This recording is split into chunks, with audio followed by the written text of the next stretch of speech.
You know, we talk about people that work hard on behalf of the city, who bring money into the city, who works so hard, diligently, tirelessly, day in and day out, trying to work together with my administration, working with the state delegation, and he's done a remarkable job. One of the things that he did when Norwalk used to get about 32% a reimbursement rate for building schools, we now get 60% reimbursement rate out for 25 years. So that's an amazing accomplishment, and as Dr. Estrella mentioned, it will save the city taxpayers millions and millions and millions of dollars. So we couldn't do it without him, and I want to give him a big shout out, a great round of applause for the Senate Majority Leader, Norwalk native, who worked so hard on our behalf.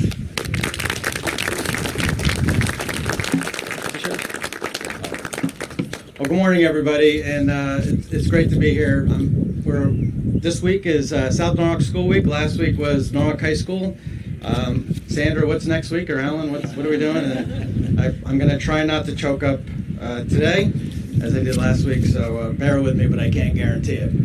I think 40 years ago, we can debate whether or not it was a good idea to close down a South Norwalk school.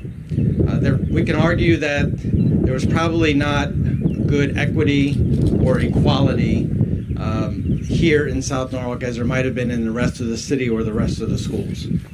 But over 40 years, we would hope that our community would advance enough that opening a neighborhood school is the right thing to do, and we can make a promise and a guarantee to the residents of this area that there will be equity and equality for all of our students, every single one of them, who attend Norwalk Public Schools. And I think that's why we've seen here today that there are so many people who have worked so hard over the years to bring this school here today, to have this groundbreaking on this spot today.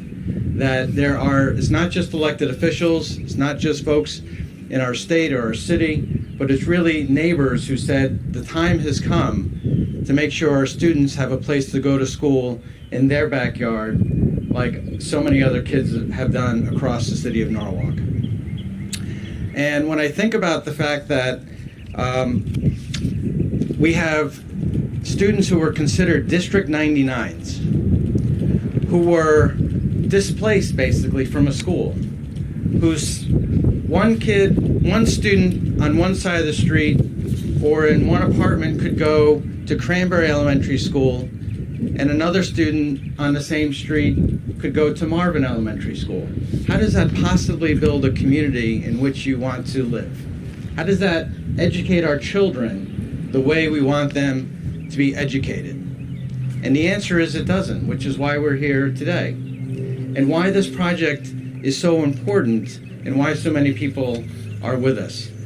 We should never, ever have tolerated to have District 99s, nor should we ever tolerate not every student reaching their potential and getting the best education possible. And when I think about those houses over there, and the fact that students, when I think about those houses over there, and the fact that moms and dads can walk their kids across the street to school rather than putting them on a bus to maybe take them 45 minutes away to the other end of the city, makes me feel good.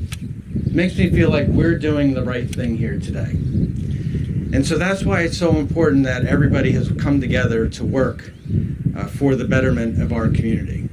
And I want to thank a lot of people. I won't go through the whole list again because I think so many folks have been thanked, but really want to thank my colleague, Kadeem Roberts, State Representative. I want to thank, because he understood how important this was. Mayor, you are to be commended for this because, as has been said already, this has been talked about for such a long time. And if it wasn't for the mayor's leadership in saying we're going to have a school in South Norwalk, we wouldn't be here. So thank you, Mayor, for all you've done.